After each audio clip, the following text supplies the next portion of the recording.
విజయవాడలో ఒక press meet, ఒక ముఖ్యమైన కార్యక్రమం మీద ప్రెస్ మీట్ పెట్టబట్టి లేట్ అయింది, క్షమించాలి. 10 గంటలకు అనుకున్నాం. మామూలుగా కొంతమంది వస్తున్నారు, బయటికి వెళ్తున్నారు, వస్తున్నారు, ఈ విధంగా జరుగుతుంది. ఏమైనప్పటికీ సార్ గారు వచ్చారు. జై భీమ్ భారతరావు పార్టీ మరి అధ్యక్షులు మరి జడా శ్రావణ్ కుమార్ గారిని వేదిక మీదకి ఆహ్వానిస్తున్నాం.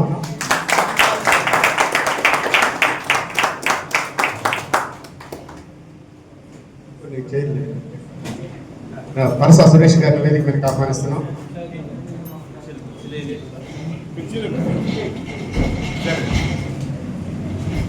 సురేష్ గారు అదేగా యునైటెడ్ పాస్టర్ ఫెలోషిప్ యోహాన్ గారిని వేదిక మీదకి ఆహ్వానిస్తున్నాం.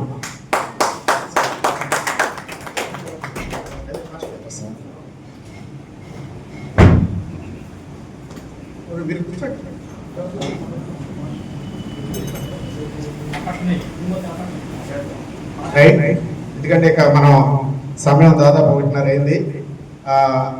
ఈ కార్యక్రమం యొక్క ముఖ్య ఉద్దేశంతో మీకు చెప్పి ఉన్నాను. మరి దళిత క్రైస్తవులపై మరి సుప్రీంకోర్టులో వచ్చినటువంటి తీర్పుతో పాటు ఇటీవల కాలంలో దళిత క్రైస్తవులను టార్గెట్ చేస్తూ అనేక ఇబ్బందులకు గురి చేస్తున్నటువంటి మరి ఆధిపత్య కులాల యొక్క నాయకులు కానివ్వండి, మరి ముఖ్యంగా మన పొరుగు ఎమ్మెల్యే అయినటువంటి రఘురామకృష్ణరాజు గారు అక్కడ స్థలంలో మరి ఆ యొక్క దేవాలయం కట్టించే విషయాల్లో కానివ్వండి, మరి పోరాడి సుప్రీంకోర్టు వరకు వెళ్ళినటువంటి సామాన్య అక్కడ వరకు సుప్రీంకోర్టు వరకు వెళ్ళి మరి అక్కడి నుంచి ఆ యొక్క నిర్మాణానికి అడ్డుకట్ట వేయడం తన సొంత ఖర్చులతో, అది ఒక గొప్ప నాయకుడిగా మరి మనం కీర్తించాలి.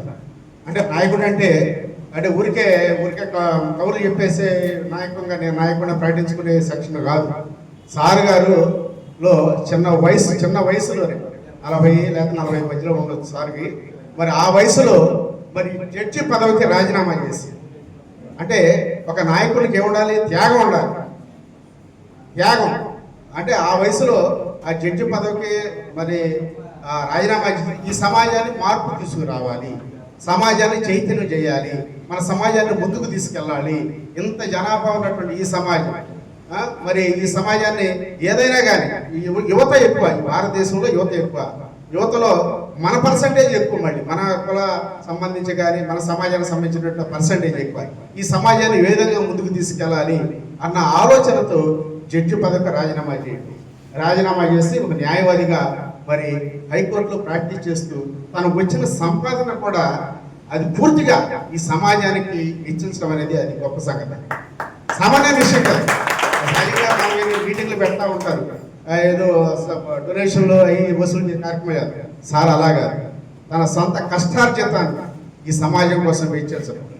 పేదవాళ్ళు అంటే వాళ్ళ కోసం మరి తన యొక్క ఆ మాటను, తన యొక్క దేవుడు ఇచ్చినటువంటి ఆ యొక్క వాక్పటిమను, ఆ యొక్క వాదాన్ని ఆ కోర్టులో మరి చేసి ఆ అన్యాయపు తీర్పులకు గురైన వాళ్ళకి మరి విడుదల చేయడానికి సారు ఉదాహరణకు మన ఒక దానగుడు చాలు.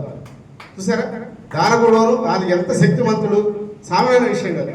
అటువంటి వాళ్ళని ఒక 2 నెలల పాటు జైల్లో ఉంచే ఆ స్థితిని తీసుకొచ్చారంటే సారు సొంత ఖర్చులతో ఇలా చేయటం అనేది జరిగింది. మరి ఎవరున్నారు ఇటువంటి పనిచేసే వాళ్ళని? కాబట్టి ఇటువంటి నాయకుడిని మనం ముందుకు తీసుకెళ్లవలసిన పరిస్థితి ఉంది. అంటే ఎటువంటి స్వలాభాపేక్ష లేకుండా ఈ సమాజాన్ని మార్పులు తీసుకురావాలి. దళిత క్రైస్తవులు జరిగిన అన్యాయాన్ని మరి మనం ఎదుర్కోవాలి, చట్టం ద్వారా ఎదుర్కోవాలి. బాబాసాహెబ్ అంబేద్కర్ అదే చేశారు.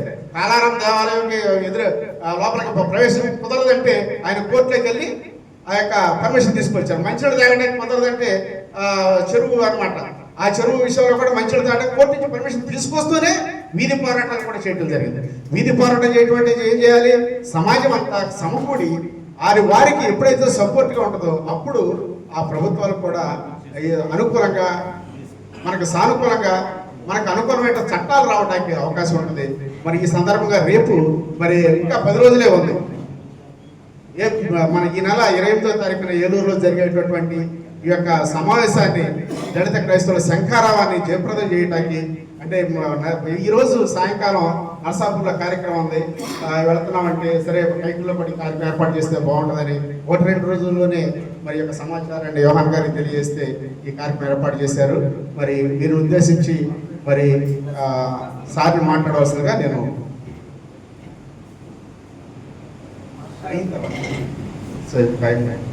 సార్ మరి జడా శ్రావణ్ కుమార్ గారిని మాట్లాడవలసిందిగా కోరుతున్నాను. ఉద్దేశం సభకు ఇచ్చేసినటువంటి దైవ సేవకులకు షాలురాజు మాస్టర్కి, ఐక్యూరులో ఉన్నటువంటి దళిత నాయకులకు అందరికీ హృదయపూర్వక నమస్కారం. ఇప్పుడున్న పరిస్థితుల్లో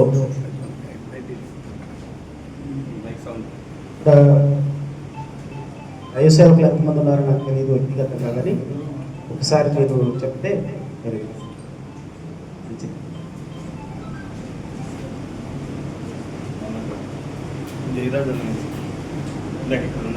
మన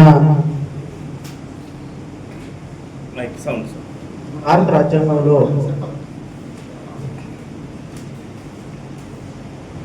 అత్యంత ప్రాముఖ్యమైనటువంటి హక్కు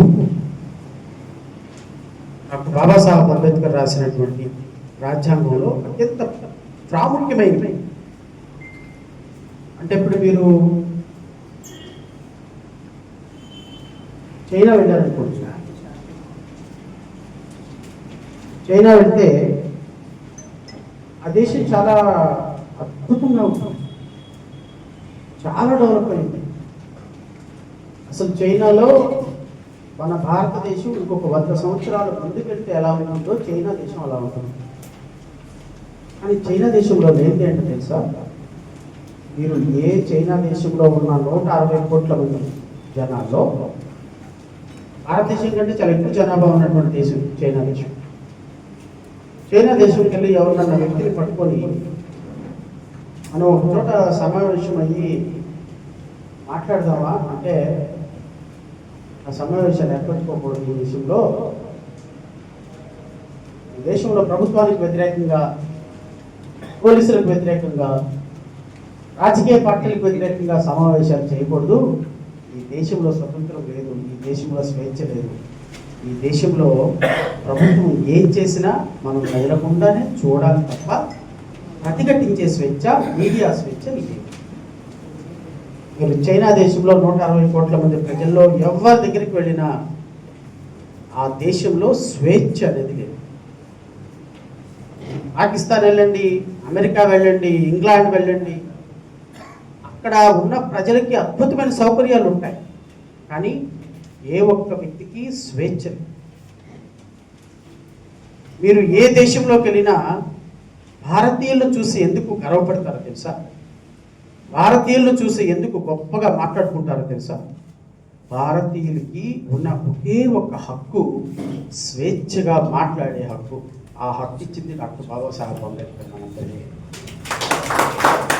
ఈరోజు మీ చర్చెస్లో స్వేచ్ఛగా మీరు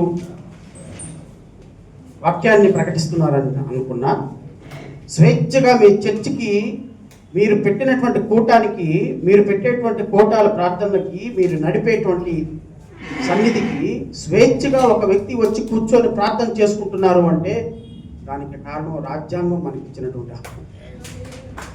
ఆర్టికల్ 25. మీరు స్వేచ్ఛగా దేవుణ్ణి ప్రకటిస్తున్నారు అంటే దానికి రాజ్యాంగం ఇచ్చినటువంటి హక్కు. స్వేచ్ఛగా మీరు మందిరం కట్టుకుంటున్నారంటే రాజ్యాంగం ఇచ్చినటువంటి హక్కు. ఈ దేశంలో రాజ్యాంగం ఇచ్చినటువంటి హక్కు ఈ దేశానికి ఈ రోజు వరకు ప్రపంచ దేశాల మొత్తంలో ఒక గొప్పతనాన్ని తీసుకొచ్చినటువంటి హక్కు. కానీ ఇప్పుడు రోజు ఏమవుతుంది? ఒక మందిరం కట్టుకుంటే మందిరం కట్టడానికి ఇక్కడ మీకు పర్మిషన్ లేదు అని చుట్టుపక్కల వాళ్ళందరూ వచ్చి కంప్లైంట్ పెట్టారు. మీ మందిరం కట్టుకున్న 30-40 సంవత్సరాల క్రితం కట్టుకున్న మందిరానికి మీరు మందిరం ఎందుకు కట్టారు, ఎప్పుడు కట్టారు, డాక్యుమెంట్లు తీసుకురావు. మీ మందిరంకి వస్తున్నటువంటి వ్యక్తులు మీరు చర్చికి ఎందుకు వెళ్తున్నారు, ఎస్సీలో అయ్యండి, మీ క్యాస్ట్ సర్టిఫికెట్లు మొత్తం రద్దు చేస్తాం. ఇంకా దుర్మార్గం ఏంటి అంటే రఘురామకృష్ణరాజు అనేటువంటి ఒక బ్యాంకు దొంగ హైకోర్టులో ఒక కేసు వేశాడు. ఆ కేసు బహుశా ఇంకొక వారం 10 రోజుల్లో విచారణకు రాబోతుంది. ప్రతి ఒక్క పాస్టర్, భీమవరం జిల్లాలో ఉన్న ప్రతి పాస్టర్ ఎస్సీగా ఉన్నాడు. 350 మంది పాస్టర్లు ఎస్సీలుగా ఉన్నారు. వాళ్ళందరి కుల ధృవీకరణ పత్రాలు రద్దు చేయండి అని హైకోర్టులో కేసేశారు. హైకోర్టు దాన్ని విచారణకు స్వీకరించి భీమవరం జిల్లాలో ఉన్నటువంటి పాస్టర్లందరికీ నోటీసులు ఇచ్చింది. ఈ పాస్టర్లందరి మీద ఇప్పుడు ఎంక్వైరీ జరుగుతుంది భీమవరం. ఒక్కసారి కనుక ఈ ఎంక్వైరీ రిపోర్ట్ కనుక హైకోర్టులో ఫైల్ చేసి భీమవరం పాస్టర్స్లో ఉన్నటువంటి మొత్తం పాస్టర్ యొక్క క్యాస్ట్ సర్టిఫికెట్లో రద్దు చేయమని హైకోర్టు ఉత్తర్వులు ఇస్తే, ఎందుకు? ఒకటి వాస్తవం, నేను షెడ్యూల్ క్యాస్ట్గా ఉన్నా, నేను మందిరం నడుపుతాను. 2 వాస్తవం, నేను షెడ్యూల్ క్యాస్ట్గా ఉన్నా, నేను దేవుని సేవ చేస్తున్నా. నువ్వు దేవుని సేవ చేయటం లేదని అబద్ధం ఆడలేవు. నువ్వు ఎస్సీగా ఉన్నది అబద్ధం ఆడలేవు. నీ పిల్లలు ఎస్సీ హోదాలో ఉన్నది అబద్ధం ఆడలేవు. నీకు అక్కడ చర్చ్ ఉందన్న విషయం అబద్ధం ఆడలేవు. రేపొద్దున ఇవన్నీ వాస్తవాలు హైకోర్టు ముందు పెడితే రేపొద్దున అతి త్వరలో ప్రతి ఒక్క కాస్ట్ సర్టిఫికెట్ రద్దు అవుతుంది. ఒక్కసారి భీమవరం జిల్లాలో క్యాస్ట్ సర్టిఫికెట్ రద్దు అయితే ఆ క్యాస్ట్ సర్టిఫికెట్ల రద్దు రాష్ట్ర వ్యాప్తంగా ఉన్న పాస్టర్ల, నేను ఆనంద్ పాస్టర్ గారికి ఏమైంది బాపట్లలో, ఎందుకు? నేనేమంటానంటే హైకోర్టు రేపు క్యాస్ట్ సర్టిఫికెట్ రద్దు చేస్తే పక్కన పెట్టు. నేనేమంటానంటే ఒక ఎస్సీ ఒక పాస్టర్గా కాకుండా ఒక సువార్థికుడుగా ఒక చర్చిని నడపటం, అది ఎస్సీ రిజర్వేషన్ కోల్పోయినట్ట. రాజ్యాంగం ఏం చెప్తుంది? Article 25, you have every right to profess, preach, practice and propagate. నీవు ఆచరించవచ్చు, మాట్లాడవచ్చు, దేవుణ్ణి ప్రకటించవచ్చు. అదే పని నేను చేస్తుంటే దానికి క్యాస్ట్ సర్టిఫికేట్ రద్దు అవ్వాల్సిన అవసరం ఏమి?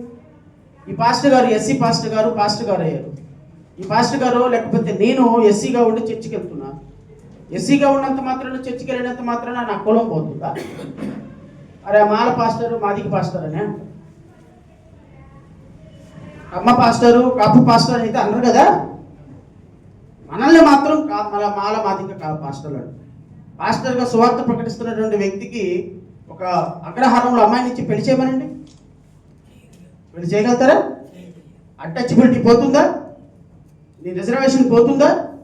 మరి ఎందుకు ఇంత దాడి జరుగుతుంది? ఈరోజు దైవ సేవకుల మీద జరుగుతున్న దాడి ఆంధ్రప్రదేశ్ రాష్ట్రం కాకుండా భారతదేశంలో ఇప్పటికే 12 రాష్ట్రాల్లో యాంటీ కన్వర్షన్ లాస్ అమలు అవుతుంది. ఒకసారి ఇంటర్నెట్ ఉంటే మీ అందరి దగ్గర, ఒకసారి మీరు ఇంటర్నెట్లోకి వెళ్ళి ఒక చిన్న పదం కొట్టండి, how many states have anti conversion laws in India. నేను చెప్పేది అబద్ధం ఏం కాదు. How many states anti conversion laws in India.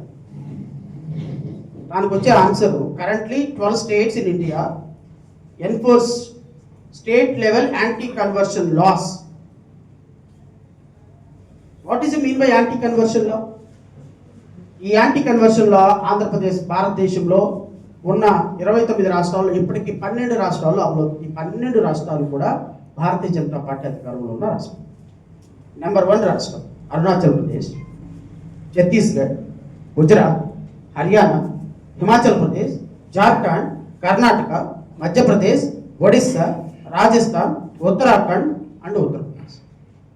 ఈ రాష్ట్రాలు ఇప్పుడు యాంటీ కన్వర్షన్లో అమలవుతుంది. 12 సంవత్సరాల భారతీయ జనతా పార్టీ అధికారంలోకి వచ్చిన 12 సంవత్సరాల్లో ఈ సోకాల్డ్ బీజేపీ చేసింది, ఆర్ఎస్ఎస్ చేసినటువంటి గొప్పతనం ఏంటి అంటే 12 సంవత్సరాలలో 12 రాష్ట్రాల్లో ఇప్పటికీ ఈ యాంటీ కన్వర్షన్లా అమలు చేస్తారు. ఏంటండి యాంటీ కన్వర్షన్లా అంటే, నేను ఎస్సీ, హిందూ మాల, నాకు ఏ కారణాల చేతనో దేవుని ఆలాపన వచ్చి నేను ఆ పక్కనే ఉన్నటువంటి ఇదిగో ఈ పాస్టర్ గారు నడిపేటువంటి చర్చికి వెళ్ళి ప్రార్థన చేసుకోవాలనిపించింది. ఎందుకు మన చర్చికి వచ్చే వాళ్ళంతా క్రిస్టియన్లు అయితే కాదు కదా, అందరూ హిందూ మాదిగా అదర్ కమ్యూనిటీ వాళ్ళే కదా. అంతేనా? ఓన్లీ బీసీసీలే వస్తున్నారా? అందరూ వస్తున్నారు కదా. అనుకుందాం నేనే ఒక ఎస్సీ మాల, నాకు దేవుని ఆలాపన వచ్చింది, వెళ్ళా క్రిస్మస్ ఈరోజు దేవుని తలుచుకుందాం, కాసేపు ప్రశాంతంగా ఉంటుందని చర్చిలోకి వెళ్ళి కూర్చున్నా. ఎవడో ఫోటో తీసి, ఈ యాంటీ కన్వర్షన్లలో ఒక ఆఫీసర్ ఉంటాడండి, తహసీల్దార్ స్థాయి ఆఫీసర్. ఏ రోజైతే బీసీసీ కాని వ్యక్తి, ఒక హిందువుగా ఉన్నటువంటి వ్యక్తి, మాలవని మాదిగవని ఎవరైనా ఒక చర్చికి వెళితే, ఆ చర్చికి ఏ చర్చికి అయితే వెళతాడో ఆ చర్చి పాస్టర్ మీద ఫస్ట్ కేసు నమోదవుతుందండి. 3 సంవత్సరాలు జైలు శిక్ష పడే కేసు. ఎందుకు నమోదవుతుంది అంటే, హిందూ మాలగా ఉన్న జడా శ్రావణ కుమార్ని నీ చర్చికి పిలిపించుకొని నువ్వు అతన్ని మతం మార్పిడి చేశావు. పాస్టర్ గారు ఏమంటారు? నాకేం సంబంధం అయ్యా, నేనేమి ఆయన్ని పిలవలేదయ్యా, ఆయనకి నచ్చి పక్కనే చర్చి ఉంది కాబట్టి నా దగ్గరకు వచ్చాడు. కుదరదు పాస్టర్ గారు, కుదరదు. ఒక హిందూ వ్యక్తి మీ చర్చికి వచ్చాడు అంటే, మీ చర్చికి వస్తున్నాడు అంటే దానికి కారణం మీరే అతన్ని మతాన్ని మార్చి ఈరోజు జీసస్ దగ్గరకు తీసుకొచ్చారు. కాబట్టి యాంటీ కన్వర్షన్లా మత మార్పుడులు చేస్తున్నందుకు నీకు అది వర్తిస్తుంది. కాబట్టి నీ మీద కేసు కడతాను, నేను అది కన్వర్షన్ చేయలేదని కోర్టులో నిరూపించుకోడు. ఇది యాంటీ కన్వర్షన్ లా యొక్క ఉద్దేశం. భారతీయ జనతా పార్టీ యొక్క ఉద్దేశం ప్రతి రాష్ట్రంలో ఈ యాంటీ కన్వర్షన్ లాను ఇంప్లిమెంట్ చేయాలి. చంద్రబాబు నాయుడు నేను చేయనయ్యా, నాకు వద్దు అన్నా, కుదరదు నాయన, నువ్వు చెయ్యాలి. అందుకనే కదా పవన్ కళ్యాణ్ సనాతన ధర్మాధికారాన్ని వచ్చింది. రేపొద్దున ఈ యాంటీ కన్వర్షన్ ఆంధ్రప్రదేశ్ రాష్ట్రం అమలులోకి వస్తే ఫస్ట్ ఇబ్బంది పడేది మొట్టమొదటిసారిగా దైవ సహాయం సేవకులు. ఈరోజు రాష్ట్రంలో జరుగుతున్నది మండల స్థాయిలో, గ్రామ స్థాయిలో, జిల్లా స్థాయిలో, రాష్ట్ర స్థాయిలో ఆర్ఎస్ఎస్ లాంటి కమిటీలు మొత్తం ఏర్పడి ఎవడెవడు చర్చలకు వెళ్తున్నాడు, ఎక్కడెక్కడ చర్చలకు వెళ్తున్నారు, ఎవరెవరు ప్రార్థనలు చేస్తున్నారు, ఎవరెవరి ఇంట్లో దేవుడి ఫోటోలు ఉన్నాయి, క్యాస్ట్ సర్టిఫికేట్ వెరిఫికేషన్, నీ చర్చి సర్టిఫికేట్ల వెరిఫికేషన్. ఒక్కసారి పాస్టర్ గారి క్యాస్ట్ సర్టిఫికేట్ రద్దు అయిన తర్వాత నెక్స్ట్ జరిగేది ఏంటి? నీ కూతురు క్యాస్ట్ సర్టిఫికేట్ రద్దు. నెక్స్ట్ జరిగేది ఏంటి? నీ కొడుకు క్యాస్ట్ సర్టిఫికేట్ రద్దు. కుల ధృవీకరణ పత్రాలు రద్దు చేయటం, ఆర్థికంగా చర్చలకు రానివ్వకుండా చేయటం, క్రైస్తవ మతాన్ని పూర్తి స్థాయిలో భూమి పికిలించి వేయాలి అనేటువంటి ఒక పెద్ద ఉద్యమం, పెద్ద ఉపద్రవం మన మీద జరుగుతుంటే మనం మాత్రం నిమ్మకు నీరెత్తినట్టు కూర్చొని కన్నీటి ప్రార్థన చేసుకుంటా ఉంటే రేపు నీకు కష్టం వచ్చినప్పుడు ఎవరు వస్తారు? రేపు నీ చర్చికి కష్టం వచ్చినప్పుడు ఎవరు వస్తారు? ఎంత దుర్మార్గం అంటే, ప్రపంచ దేశాల్లో 750 కోట్లు 800 కోట్ల మంది జనాభా. ఈ 800 కోట్ల మంది జనాభాలో 600 కోట్ల మంది పూజించేది, ఆరాధించేది జీసస్. ఇది కూడా మీరు గూగుల్లోనే కొట్టండి. Highest believers in the world అంటే జీసస్, తర్వాత ఇస్లాం, తర్వాత హిందూయిజం. 600 కోట్ల మంది పూజించే దేవుణ్ణి పట్టుకొని ఒక రాజ్యాంగబద్ధమైన హోదాలో ఉన్నటువంటి రఘురామకృష్ణరాజు, ఒక డిప్యూటీ స్పీకర్ హోదాలో 175 మంది ఎమ్మెల్యేలు నువ్వు అక్కడ కూర్చో, నువ్వు ఇక్కడ కూర్చో, నువ్వు అది మాట్లాడని చెప్పగలిగినటువంటి రఘురామకృష్ణరాజు లాంటి ఒక కాన్స్టిట్యూషనల్ పోస్ట్లో ఉన్నటువంటి వ్యక్తి 600 కోట్ల మంది ఆరాధ్య దైవంగా పూజించే దేవుణ్ణి పట్టుకొని, ఈ దేవుడికను మేకులకి ఏదో సంబంధం ఉందే, ఈయన్ని మేకుల దేవుడు అనొచ్చా మనం? మేకుల దేవుడు, సిలువలో ఉన్నటువంటి దేవుణ్ణి మేకుల దేవుడు అని అభివర్ణిస్తుంటే ఒక్క సహాయకుడు కూడా ఖండించలేదే. ఒక్క దేవుణ్ణి ప్రార్థించేటువంటి మోకాళ్ళ ప్రార్థన, కన్నీటి ప్రార్థన చేసేటువంటి ఒక్క పాస్టర్ గారు ఖండించలేదే. ఒక పాస్టర్ గారు రోడ్డు మీదకి రాలేదే. శాంతి రాలి, ఏం ఉపయోగం? శాంతి రాలేతో ఏం జరుగుతుందో చెప్పండి? కన్నీటి ప్రార్థనతో ఏం జరుగుతుందో చెప్పండి? నీ చర్చలు కూలగొట్టడం ఆగిందా? చర్చకు రాకుండా చేయటం ఆగిందా? నీ చర్చెస్ మీద మత ఛాందస్వాదులు వెటకారంగా, సర్కాస్టిక్గా యూట్యూబ్లో మాట్లాడటం ఆగిందా? ఎవడో ఒక ఫోన్ కిస్గా కొట్టడం, పనికి మాలినోడు ఎవడో ఒకడేదో డబ్బుల కోసం ఏదైనా ఒక చిన్న విన్యాసం చేస్తే ఆ విన్యాసాన్ని మొత్తం క్రిస్టియానిటీ మీద రుద్దేసి, క్రిస్టియానిటీ అంతా ఇంత వెటకారంగా ఉంటుందా, ఇంత కామెడీగా ఉంటుందా, దశమ భాగం కోసం ఇంత అబద్ధాలు ఆడతారా?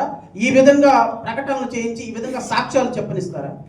ఎవరైనా వచ్చి అవునయ్యా నాకు ఉద్యోగం రాలేదు, నేను దేవుని నమ్ముకున్నా, నాకు ఉద్యోగం వచ్చింది అని ఒక ప్రకటన, ఒక సాక్ష్యం చెబితే ఆ సాక్ష్యాన్ని కూడా కామెడీ షోలుగా మార్చేటువంటి ఒక వ్యవస్థ క్రిస్టియానిటీ మీద మారితే స్పందించవా మనం? ఏమండి, ఒక దేవాలయానికి వెళ్ళే వాళ్ళంతా కూడా కేవలం సరదాగా పెడతారా? ఒక దేవాలయానికి ఎందుకు వెళ్తారు?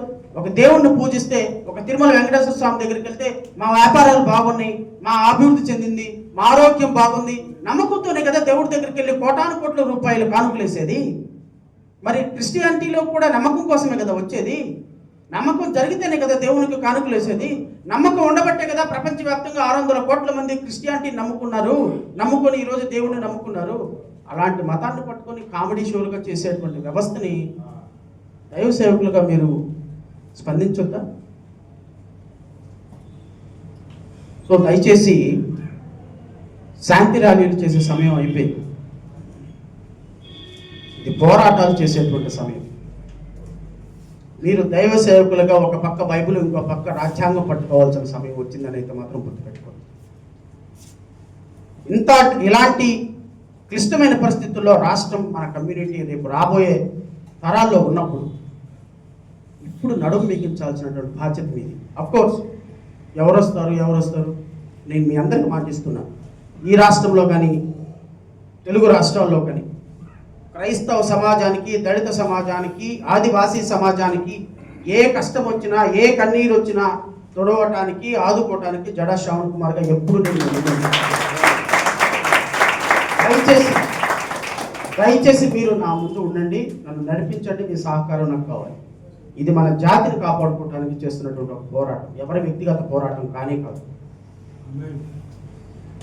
వ్యక్తిగత పోరాటం అయితే చక్కగా నెలకి నా 25 లక్షలు వస్తాయి, నాకు హ్యాపీగా ఏసీ రూమ్లో కూర్చొని ఎవరితో అవసరం లేదు. నా ప్రాక్టీస్, నాకు నేను ఏ ప్రభుత్వంతో లాజీ పడాల్సిన లేదు. నా సొంత శక్తితోటి నా మేధస్సుని చక్కగా లాయర్గా ప్రాక్టీస్ చేసుకుంటూ హైకోర్టులో, సుప్రీంకోర్టులో కేసులు చేసుకుంటే ఏసీ రూమ్లో కూర్చోగలుగుతాను.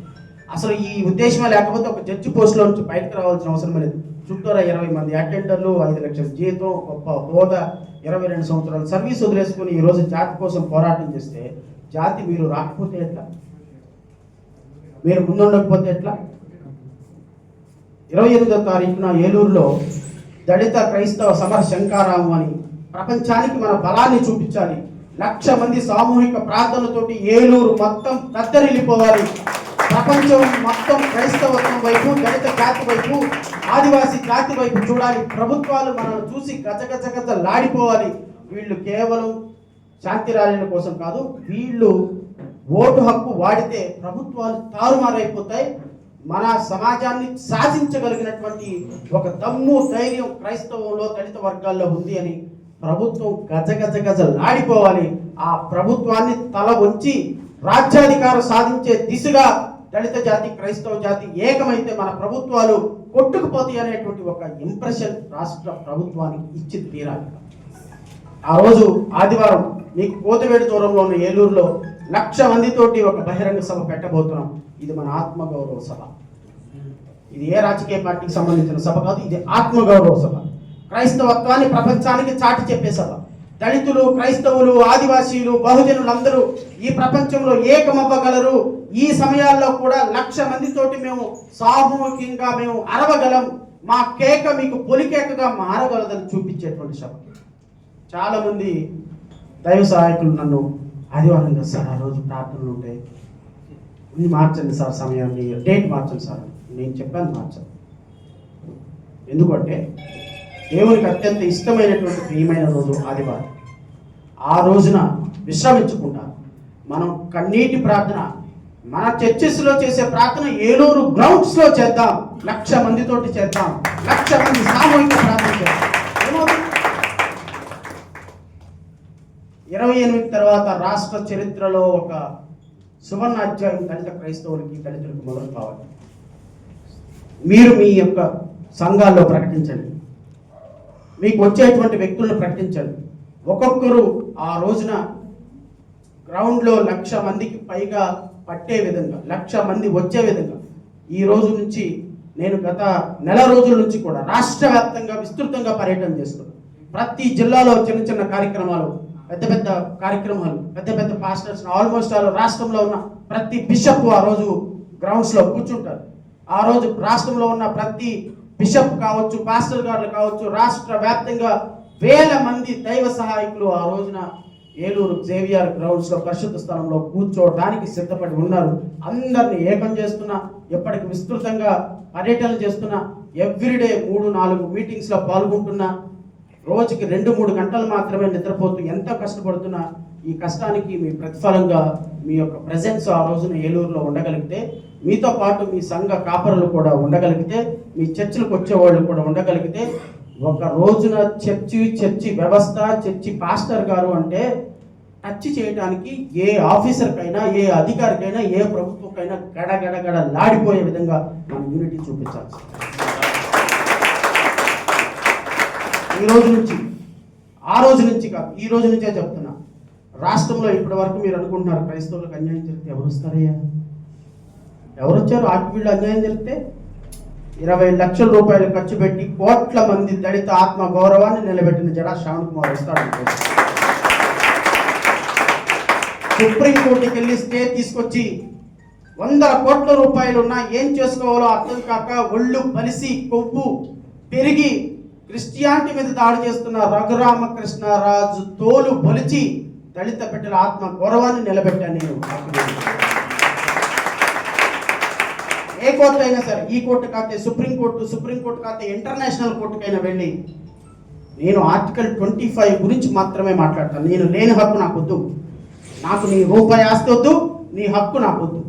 నాకు కావాల్సింది నా హక్కు. Yes, it is my right, నా constitutional right. Doctor B R Ambedkar ఇచ్చినటువంటి హక్కు. నా ప్రార్థన నేను చేసుకుంటా, నా చర్చికి నేను వెళతా, నా కష్టం నేను పెడతా. నీ రూపాయి అడగట్లా, నీ రూపాయి దోచుకోవడం. బ్యాంకులను దోచుకుంది నువ్వు, ప్రజల సొమ్ము దోచుకుంది నువ్వు, 3700 కోట్ల రూపాయలు దోచుకుంది నువ్వు, 300 రూపాయలు కూడా పక్కవాడి సొమ్ము దోచుకొని దళిత క్రైస్తవుల మీద నీ యొక్క ఆక్రోశం. కాబట్టి సమయం లేదు, కేవలం మాటలతోటి పనులు జరగవు. నేను మీ అందరినీ కోరుతున్నా, ఇది మన సభ. ఈ సభకి ఎవరో ఇస్తారు, ఏదో చేస్తారు అంటే రేపొద్దున నీకు నీ సన్నిధికి ఒక కష్టం వస్తుంది. నీ సన్నిధికి వచ్చినటువంటి కష్టం పట్టుకొని నీకు నోటీస్ ఇస్తే ఏ లాయర్ దగ్గరికి వెళ్ళినా 1 లక్ష రూపాయలు ఉంటుంది. నువ్వు వెళ్ళాల్సింది కూడా అక్కడ ఉన్న లాయర్ దగ్గరికి. ఎవరు లేరు మన కమ్యూనిటీలో, నేను తప్ప. ఎవరున్నా నువ్వు అక్కడికో ఇక్కడికో వెళ్ళాలి. లేదా నేను పేద పాస్టర్ అయ్యా, నాకు దగ్గర డబ్బులు, సరే అట్లీస్ట్ ఒక 50,000 అని చెప్పు. అది కూడా లేదయ్యా నా దగ్గర. ఇది ఈరోజు మనం 100 రూపాయలు 50 రూపాయల కోసం ఆలోచిస్తే, నా నాయకత్వాన్ని మీరు కోల్పోతే రేపొద్దున మీరు ఇంకంతకంటే 100 రెట్లు కోల్పోవచ్చు వస్తుంది.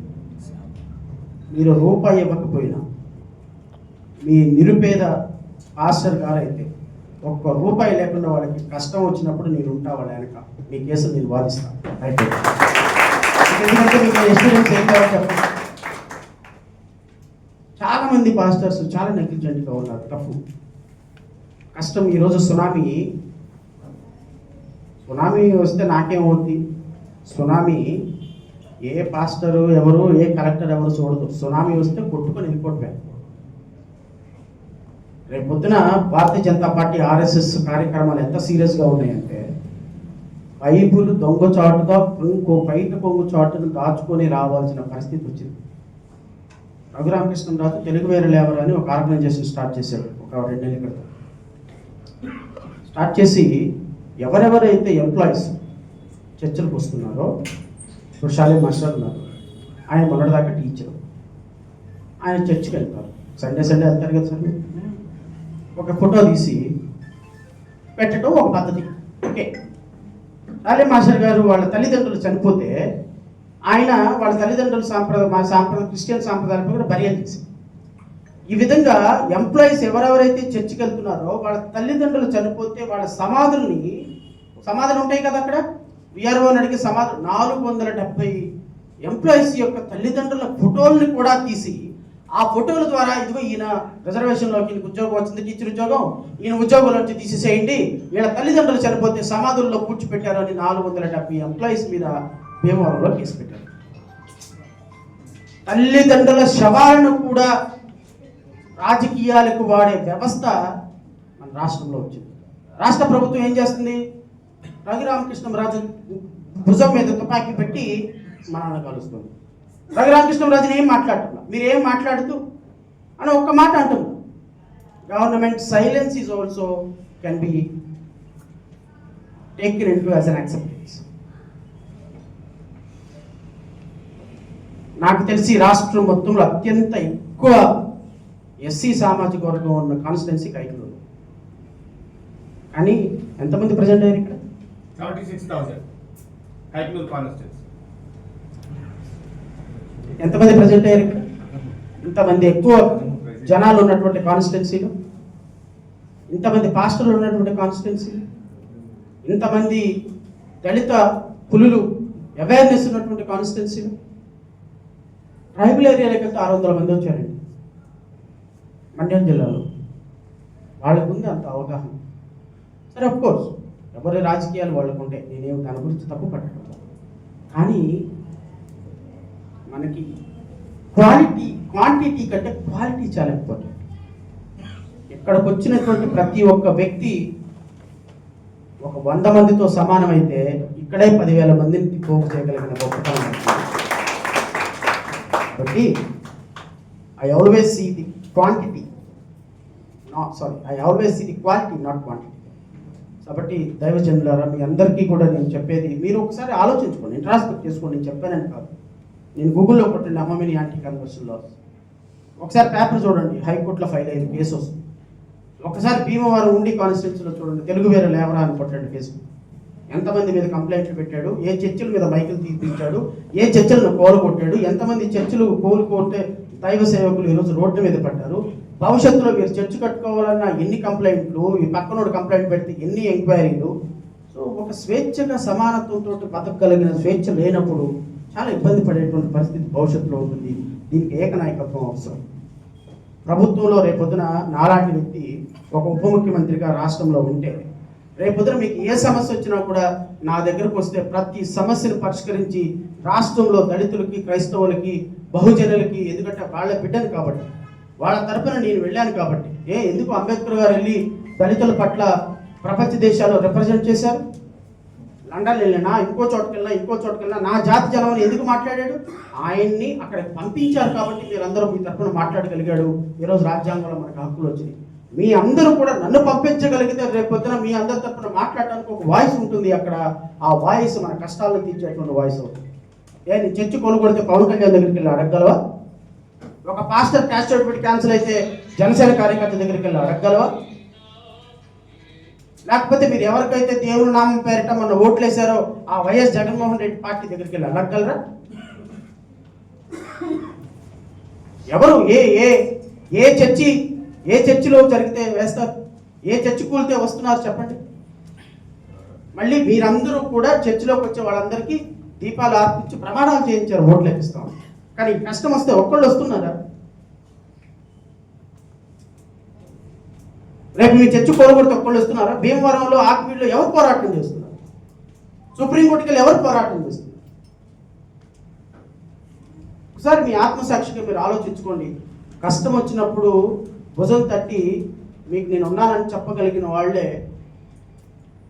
మనకి నిజమైనటువంటి సహకారం చేయగలిగినటువంటి వ్యక్తులని మీకు ఒకసారి విన్నపం చేసుకుంటూ 28వ తారీఖున జరిగే సభని మీరు దిగ్విజయం చేయండి. ఇది మన సభ, మన ఆత్మీయ సభ అని దైవ సేవకులకి, దళిత నాయకులందరికీ మనస్ఫూర్తిగా కృతజ్ఞతలు తెలియజేసుకుంటూ ఆలస్యానికి కూడా మన్నించండి. అత్యవసరమైన మీడియా సమావేశం ఉండటం వల్ల కొంచెం సమయం తీసుకున్నాను. సో అయినప్పటికీ కూడా నేను చెప్పాలనుకున్నటువంటి 4 విషయాలు మీకు మనస్ఫూర్తిగా చెప్పగలిగిన ప్రయత్నం చేశాను. మీ అందరికీ నమస్కారాలు తెలియజేసుకుంటూ యునైటెడ్ పాస్టర్ ఫెలోషిప్